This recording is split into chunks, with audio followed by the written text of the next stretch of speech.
The Leslie Marshall Show, the only true democracy in talk radio, of, for, and by you, the people. Live nationwide and streaming live at lesliemarshallshow.com. Call in with your thoughts at 888-6-LESLIE.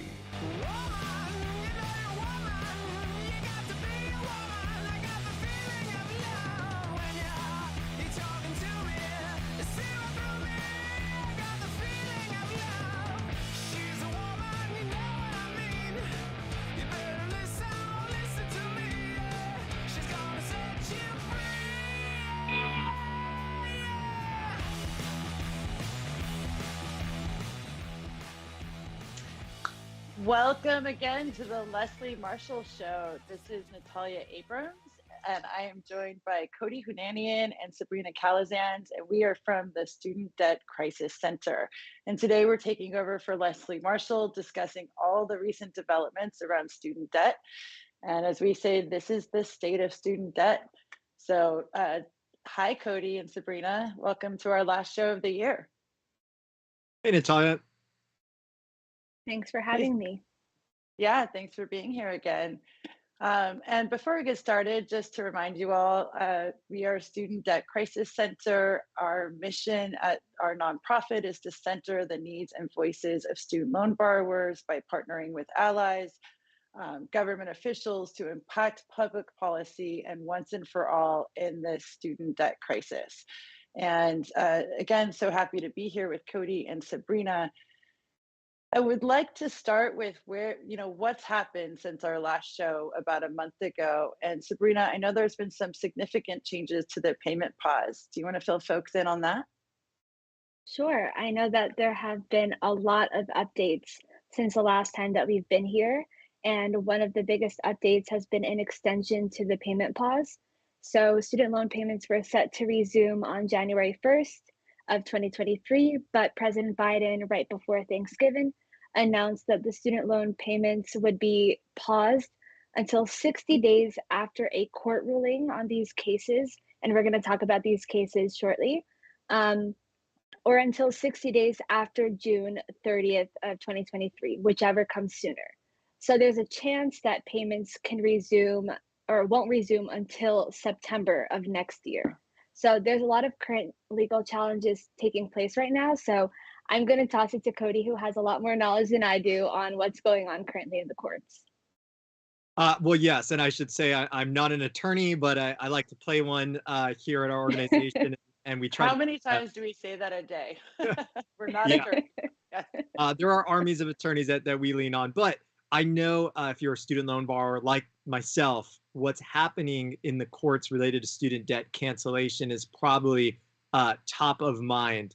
And so Sabrina already alluded to it, but there are two cases that have challenged the president's student debt cancellation plan that have made it all the way to the Supreme Court. And before we even talk about it, I have to add the really important caveat that just because there have been litigation against the president's plan, it is no indication that this plan is illegal.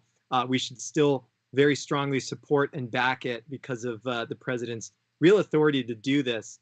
But that doesn't stop opponents to progressive policies from putting up roadblocks, and this is a big one. So where we stand right now, there are two cases. One case is one that was filed by several state attorneys general, and these attorneys general have argued that somehow the president's student debt cancellation plan, the plan that would put money back into the pockets of millions of everyday Americans, is impacting their state's ability to produce some sort of tax revenue. It's a silly case, and for us, we feel like the true benefit of student debt cancellation is to do quite.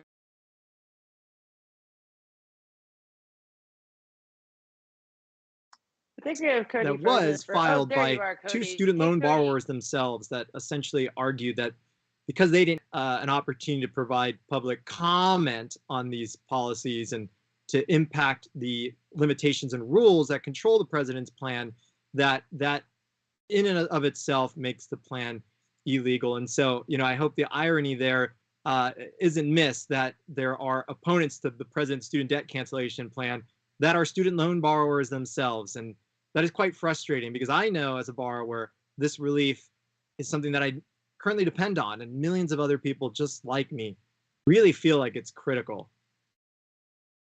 So I know a lot of folks are nervous. I'll say one other thing there. If you have already applied for the president's debt cancellation plan, like me, your application's in the process, and it may have already been approved, like mine was. If you haven't applied yet, the application's been removed from the Department of Education's website. Yeah, thank you, Cody. And you skipped there for a second, but I think the main point and the main takeaway is these folks are wrongly arguing, right? They don't have a case. And if it wasn't for activist judges in both appellate courts, we would still be able to apply and receive debt cancellation today. But I think that's another important update, that since we last spoke, unfortunately, there's been a temporary injunction and you cannot apply for debt cancellation right now. If you've already applied, don't worry. Lots of, I think 26 million, right? That's our last count of how many people applied out of 43 million. That's huge. Have applied for debt cancellation. 16 million have already had their applications approved. But then unfortunately, something I wanted to talk about is another 9 million people got an erroneous email saying that they had been approved for debt cancellation. But then in the body of the email, it was very confusing and didn't say that, and went on to talk about these GOP lawsuits. And in fact, a member of our team got one of those emails, and she had never even applied for debt cancellation and has just become a student loan borrower. So, there's been lots of mistakes, lots of confusion out there, and we want to untangle that for you.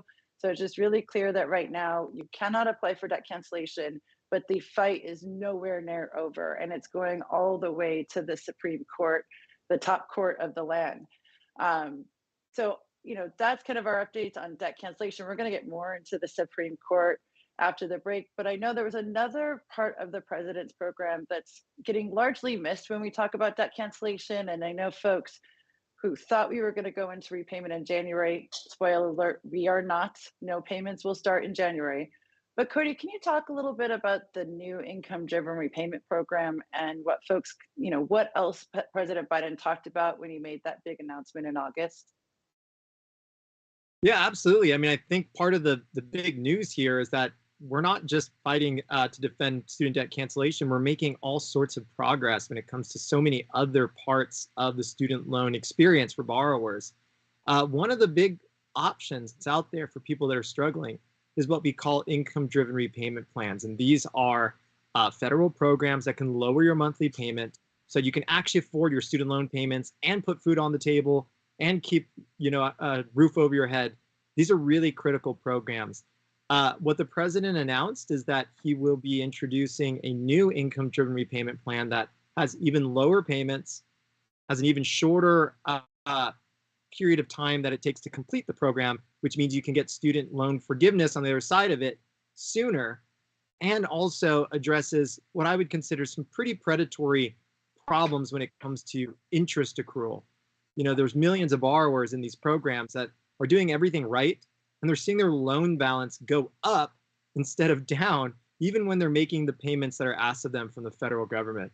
So this program, it's not gotten as much attention as debt cancellation, but it's really a game changer for so many people who are struggling. That interest piece, we at Student Debt Crisis Center have been fighting for student debt cancellation now for over a decade.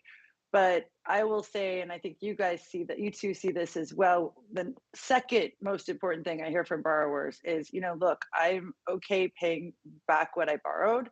It's all of this interest, this compound capitalized interest, where, sometimes borrowers have paid their loan in full and they still owe $50,000, $100,000 of just interest.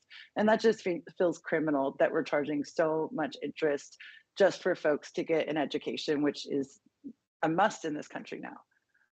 Yeah, I think that reminds me of Lindsay, who we spoke with yesterday, who had originally taken out $140,000 of student loans and today owes $205,000. And so we see how much interest has just skyrocketed folks' balances. And so that's something that we believe needs to be addressed as well. Yes, it's why, $10,000 to $20,000 in debt cancellation, while appreciated, isn't going to solve it for folks like Lindsay or the borrowers who have racked up far more than that in interest, right? So with that, we're going to keep talking a lot about student loan debt and about what's going on with the court fight and how folks can get engaged. And we also have a fun, little treat of a holiday guide, because we know you're all going home to your families to talk about student debt and student debt cancellation. So with that, we will talk to you after the break. This is Natalia Abrams, and this is the SDCC takeover of the Leslie Marshall Show.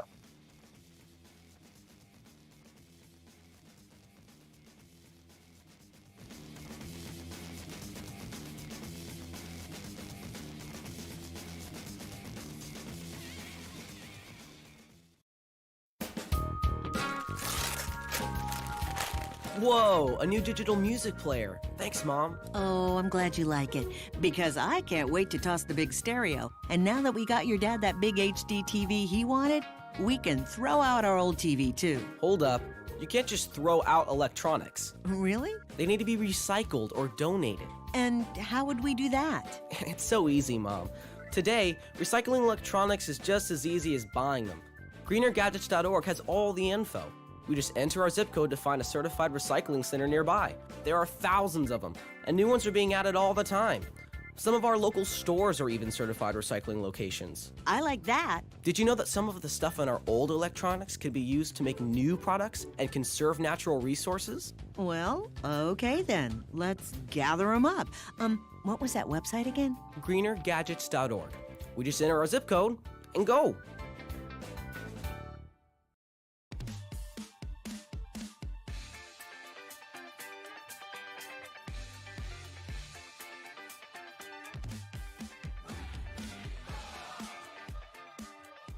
Welcome back to the Leslie Marshall Show. This is Cody Hounanian at the Student Debt Crisis Center, and I'm joined by my colleagues Natalia Abrams and Sabrina Calazans.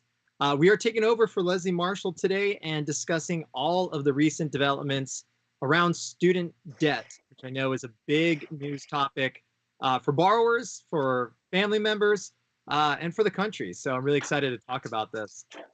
We talked about it initially in the first segment, but I think we're going to dig in a little deeper in what's going on at the Supreme Court when it comes to student debt. You probably aren't calendaring it the way we are, but I want to talk about what to anticipate when it comes to the fight to protect student debt. Just to interrupt you, Cody. I mean, did you ever think you'd be calendaring the Supreme Court dates as seriously as you are today? I was hoping for the complete opposite, actually. And, for anyone who follows what's going on at the Supreme Court, it's notoriously tricky to keep track of their calendar. They like to announce things at the last minute. So we're going to share, I think, really a broad overview of where we stand right now. Hopefully this gives folks some clarity of when there's opportunities to advocate and get involved. First up, top of the year, January 4th, the Biden administration is going to open with their initial briefings to the Supreme Court. This will give us a good sense of what their argument looks like when it comes to protecting the president's student debt cancellation plan. So definitely looking forward to that when we get back from holiday break. We have next up, after that, January 27th, the opponents to the president's debt cancellation plan have their own briefings due. And we're going to get a sense then of what the arguments challenging the president's plan are. We already have some sense of what this looks like. The GOP attorney generals that are fighting it claim that there's some impact on their tax revenue. And we've got this partisan job creators network on the other side, supposedly standing up for borrowers, but in my opinion, not speaking for any real borrowers out there impacted by the crisis. And then in February, that's when the real fight is going to begin for us. And we know that the Biden administration will get an opportunity to reply. And hopefully by the end of that month or early March, oral arguments are really going to begin. And that's where the public gets to see this battle in the court, released. And we get a sense of how it's happening in real time. And then we'll hopefully get a potential decision in June. So we've got months now to advocate on this issue. Yeah, I just think, we're waiting to find out when oral arguments are, right? That's the big deal. That's when we're going to come to DC. We encourage everyone to come out. And we're going to be working on ways that you can make your voice heard if you can't make it to DC. One of the things we're doing right now is collecting what we're calling borrower impact statements. We want to hear from you, the student loan borrower. And you can go, to our website or on social media, share your story, let the public, let everyone know how this is impacting you, and most importantly, how you would benefit from $10,000 or $20,000 in cancellation. And Cody, so far we've received thousands, right, of borrower impact statements. Yeah, 6,000 borrower impact statements in just the last less than 2 weeks. So people are really eager to be heard, and they want the Supreme Court to hear directly from borrowers impacted by student debt. And I know so many groups, legal aid groups, labor organizations, student debt groups are working on, I always get this term wrong, amicus or amici briefs, but supporting documents on how important and frankly that this is 100% legal and needed for student loan borrowers. So that's something, another way that we're advocating and working really hard to ensure we can uplift our voices and make sure that they're heard. And and there's more. Like I said, we're going to show up. We're working with so many groups to have folks show up. We believe the lawsuits have absolutely no standing, meaning no merit. And then there's another thing, which is that we need to keep, it's kind of walking and chewing gum at the same time. We also need to keep pushing POTUS and President Biden to ensure that if for some reason this fails because, again, of activist judges in the highest court of the land, what is plan B? What is the next step? Because we know the support for debt cancellation is strong. We know that borrowers desperately need this relief. We also know, actually, Cody, just to toss it to you, can you talk about this kind of unprecedented thing of turning on payments for 45 million people all at once and how nuts that's going to be? Yeah, I mean, we've heard from officials at the highest levels in the federal government that nothing like turning student loan payments on for 40 million people has ever been done, not only in the history of student loans, but in the history of all of consumer finance. Debt cancellation isn't just about long-term relief. It's also about making sure that the system that we have to go back to actually works. And this is really an uncharted territory when it comes to consumer finance products. So for us, we need to cancel a large amount of student debt so the system's actually manageable in the future. So I guess, if you're listening, your homework is to share your borrower impact statement if you're a student loan borrower, to continue helping us and other organizations push the president to keep his promise, whether or not the Supreme Court decides to do it. There are many avenues such as settlements and compromise, other regulations and legislation that can be done to ensure we protect borrowers, and show up and get loud at the court. And I'm going to toss it to you, Sabrina. You want to talk a bit about what our Free the Degree, which is our college student groups, what are they planning to do for the oral arguments in late February?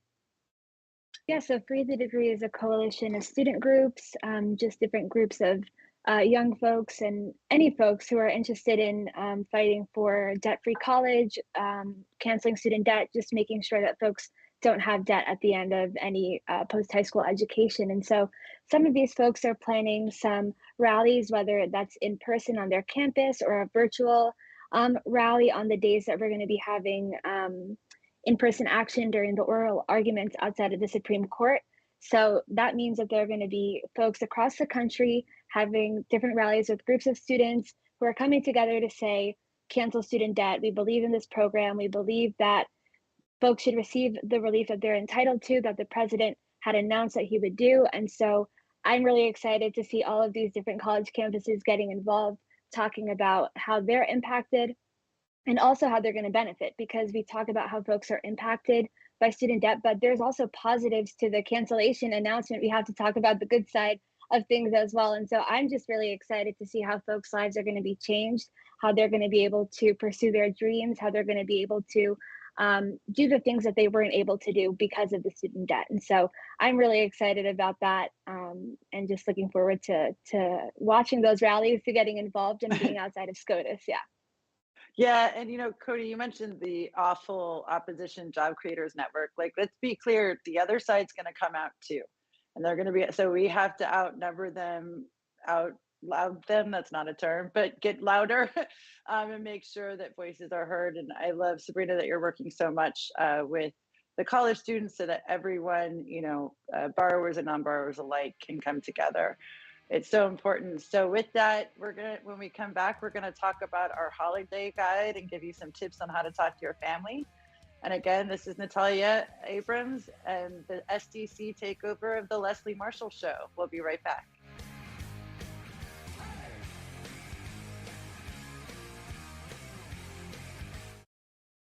If you're about to purchase a new mower, chainsaw, generator, or other piece of outdoor power equipment, you need to know how to protect it. For instance, the gasoline you put in it. I'm Chris Kaiser, president of the Outdoor Power Equipment Institute. Most gas now contains 10% ethanol, and that's okay. But some gas pumps are changing. Higher ethanol gas blends, like E15, E30, and E85, may be available at a local station, and they may be cheaper. But it's harmful and illegal to use in outdoor power equipment. And what you put in your car may no longer be safe for other engines. When getting gas, look before you pump. Price is no longer the way to choose your fuel. You have to choose the right fuel, because not having the right fuel for the right product can damage or destroy the equipment. Look before you pump. Protect your equipment. Stick with E10 or less. A consumer can find out about which fuels are appropriate for outdoor power equipment use at lookbeforeyoupump.com.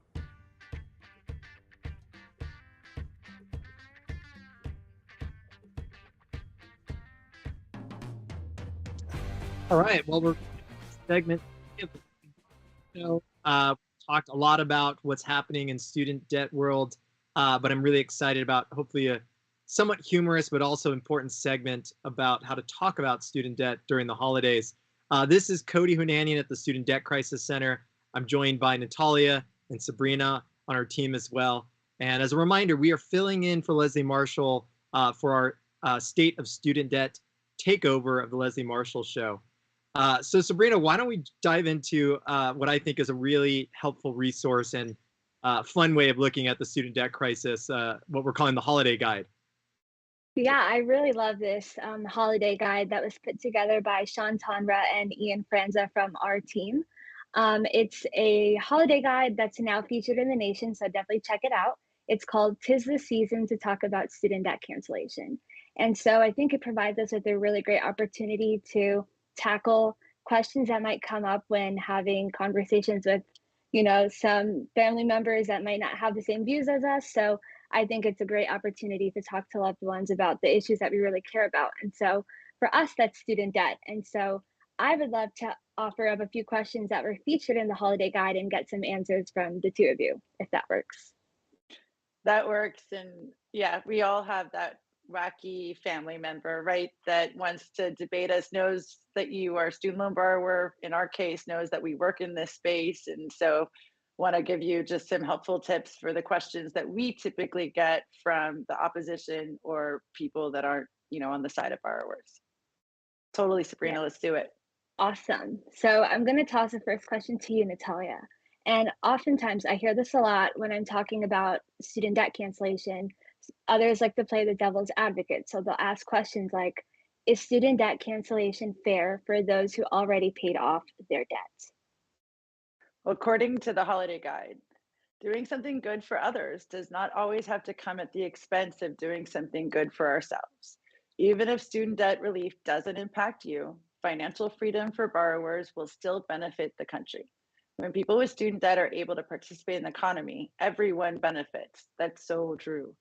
Whether they have a small business, are selling your home, or want a city to fill a pothole, polls show, so true as well, that a majority of Americans support some form or total student debt cancellation, including a majority of people who didn't even go to college, as well as those who have already paid off their loans. So the real question is it fair that millions of Americans are drowning in debt for trying to receive an education? And I think on that guide, that last question is so important, right? Like flipping the script on the person asking you. You know, we constantly get, is it fair to those who paid off their debt? But when we just talked about interest in the last segment, is it fair that somebody is paying an additional $60,000 on a education debt, right? That again, it always just seems so crazy to me. Yeah, you know, it's funny, Natalia. My wacky uncle is going to try to come swinging with some stats, and what I'd add to that that's really important. The polling recently shows that a majority of Americans who never even went to college or didn't have student loans in the first place support debt cancellation. So in reality, most people, other than our wacky uncle, think that what's really unfair is crushing people with student loan debt who are just trying to better themselves. That's the real problem here. Yeah, for sure. And Cody, I'm going to toss this second question to you. So, if they didn't want to pay off their student debt, then why did they go to college in the first place?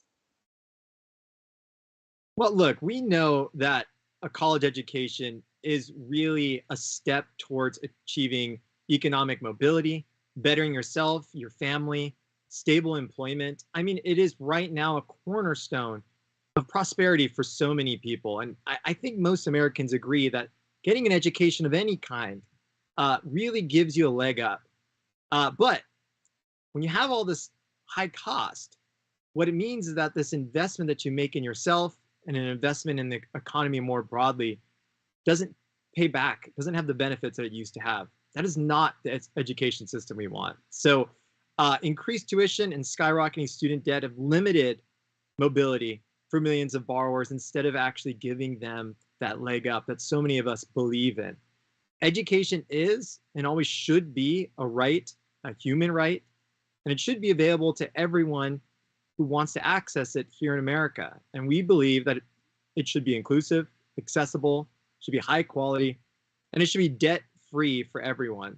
And so that's what I'm going to tell my wacky family member who tries to combat student debt cancellation. And it's a reminder that if we really want to be our best self and our best society, education of all sorts is really essential. Yeah, that's probably my favorite line in the whole holiday guide is just that last line of education is and always will be a human right, meaning it should be inclusive, accessible, high quality, and debt free. You know, something we talk a lot about student loan debt here and cancel student debt, but we have to take care of both sides of the coin and work towards completely free college in our country. We're one of the only Western countries that has this big of a student debt problem, and many other countries provide completely free education.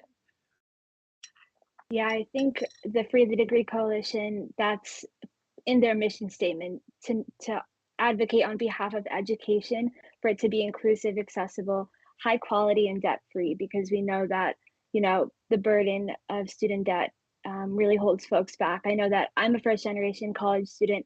I know that higher education, going to college, was super impactful for me. It was helpful. I learned so much more, and I gained a really incredible experience during my 4 years at my university.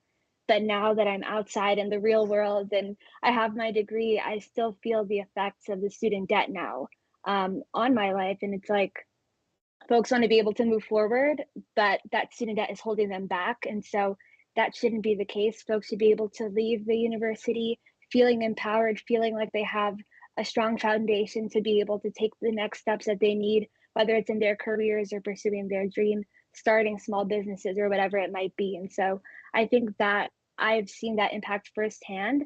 And I think that's why we have to continue fighting for education, like Natalia said, to be debt free, and to talk about that side of the coin as well. And I know that a lot of folks say, well, you can't talk only about student debt cancellation, but we're also trying to talk about the cost of education now. And so there have been a lot of partners in our space, I know, that are also working on this, and we've been working with them and having a lot of discussions. And so I'm really excited to see how we expand this work in 2023 as well. There shouldn't have to be a but. You know, you were talking, I just hearing you talk about all the wonderful things you gained from going to college, but then there is that you also gain student debt, right? And so that I don't think it takes away from the experience, but wouldn't it be amazing if you didn't have that? And we Right. know so many borrowers got very close. We know from your story from before that you were very close to having your debt canceled, and or almost canceled, and now we have to fight for it again. We understand on the borrower's perspective how this can feel like Groundhog Day, right? We keep Yeah. joining you once a month, and we're still in this fight, and we haven't seen a dollar, removed from anyone's account. But Hmm. what we have seen, the silver lining, is so many more organizations that have come out of the woodwork that are supporting this. College students that are supporting debt cancellations. That's something new. We used to only talk about free college when it came to college students. I feel it in my bones. Next year is the year. We are going to cancel student debt in 2023, one way or another. Don't you both feel that? I've been in the space a lot shorter amount of time than the two of you. And so I don't know. I think from the time that I did start to the moment that we're in now, we've just come so far. But I'm curious, Cody, someone who's been, working on this for a long time as well, like, how do you feel? Yeah, I mean, I think we're on the cusp of something big. And with student debt cancellation in the courts, we're not lobbying legislators anymore. We are now really in a struggle of changing the hearts and minds of Supreme Court justices and the public broadly. And that's what I love about this holiday guide. The entire purpose is for us to be able to engage in conversation. Sabrina, you shared your story about being a first generation student. I am as well. And, my grandparents were Armenian refugees and education meant so much to them.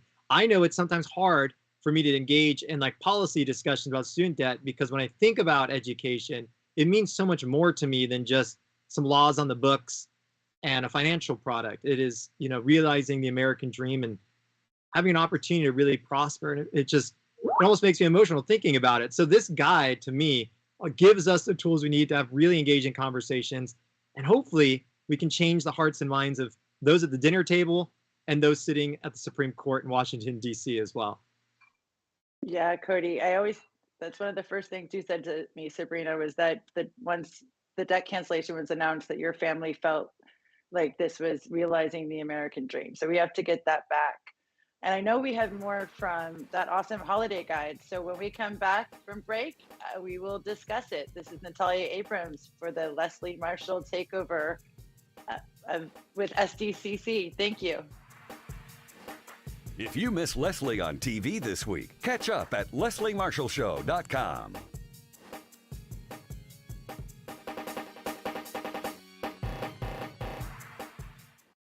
Hi, it's Practical Polly's radio show. If you're just figuring out that healthier cooking oils are better than solid fats, you may be asking, now what am I going to do with all these tubs of lard? Ever had one of those moments when your favorite skinny jeans feel too tightly tailored? Generously apply lard to your hips and thighs and those fancy pants will slide on like a dream. Or here's a family-friendly idea. How about making your yard into a lard fun park? Frost your driveway with a nice thick coating and give those kiddos a downhill thrill no matter what time of year. Having a bad hair day? Yep. A little lump of lard can tame your flyaways in a jiffy. So there's no need for that lard to go to waste or to your waste. But get your best heart-healthy trade-up with healthier oils like canola, olive, or other vegetable oils, which can actually lower your chances for heart disease. Now that's a tip worth keeping for life. Learn more at heart.org/facethefats. Canola Info is the national supporter of the American Heart Association's Face the Fats campaign.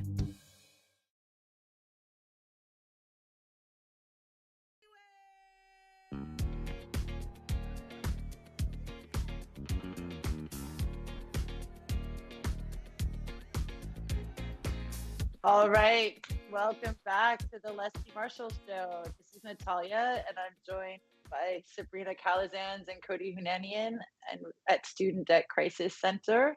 And we are taking over for Leslie Marshall and discussing all things student loan debt.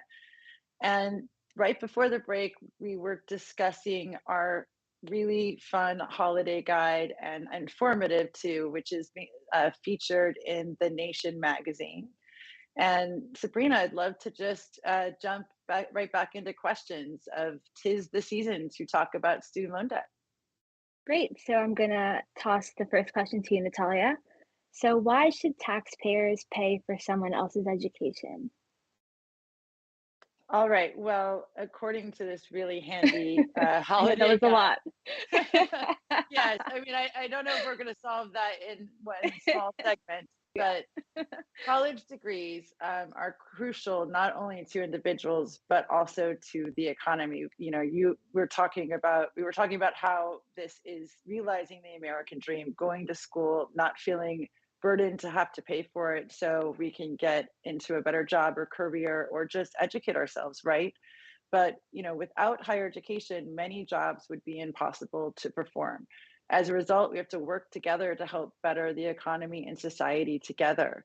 The student debt relief plan is not a burden to taxpayers. Let me repeat that again. The student debt relief plan is not a burden on taxpayers. There will be no tax increase. Again, there will be no tax increase on working and middle class families. So we get this all the time. How, you know, are my taxes going to go up? I don't want to have to pay for somebody else's education.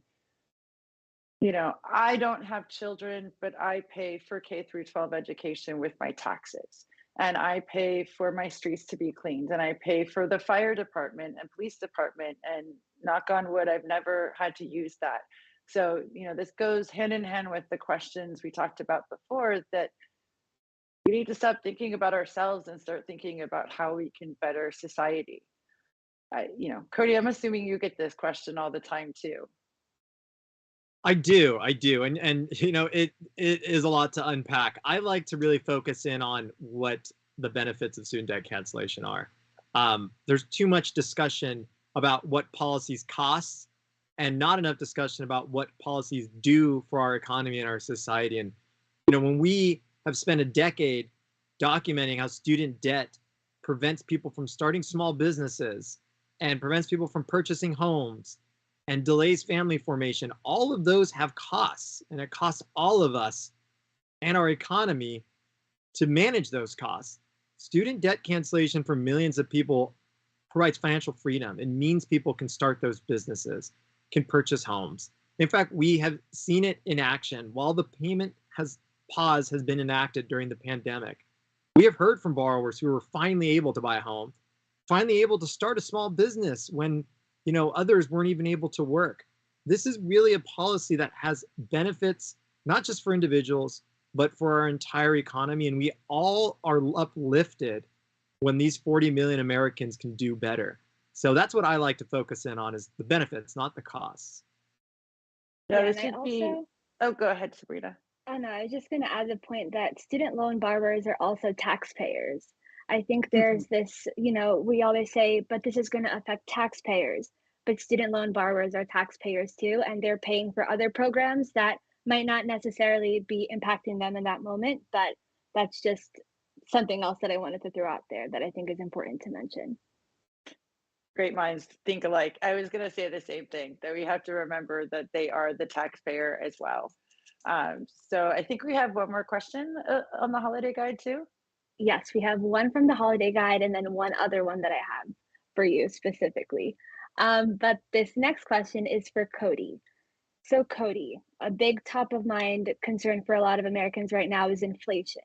So would student debt cancellation worsen inflation? Well, I'm going to start first with what the experts say, and then I'm going to share our holiday guide, which I think sums it up nicely. But the researchers on this topic have shown student debt cancellation does not increase inflation.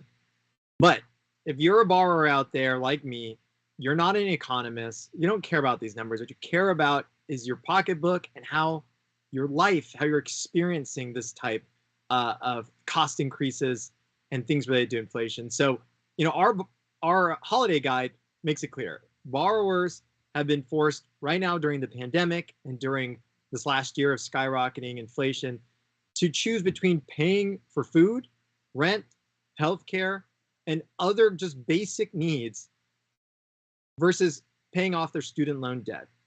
And with rising costs happening before a myriad of other reasons, debt cancellation actually gives individuals the opportunity to afford these necessities, support their families. Student debt cancellation doesn't add to the burden of Americans and their families dealing with inflation. It provides relief. It puts money back in their pockets so that, extra expensive gallon of gas and the jug of milk that's now twice as expensive as it was last year isn't a burden anymore. So student debt cancellation, while it doesn't add to inflation, according to the researchers, it also provides a great bit of support that so many people and so many families really need right now. And borrowers, the same thing as being student loan borrowers or taxpayers. Student loan borrowers are facing inflation too. They're facing it, not causing it. That's a way to think about student debt cancellation or student loan borrowers and inflation. Yeah, I like that point a lot, Natalia.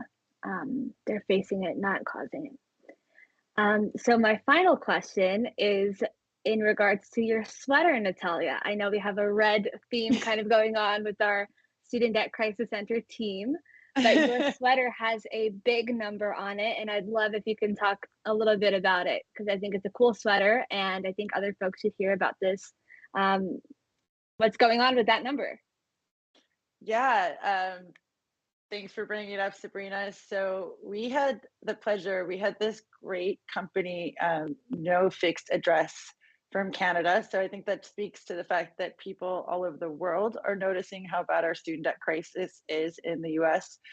They reached out to us out of nowhere saying, we want to work with you on a campaign.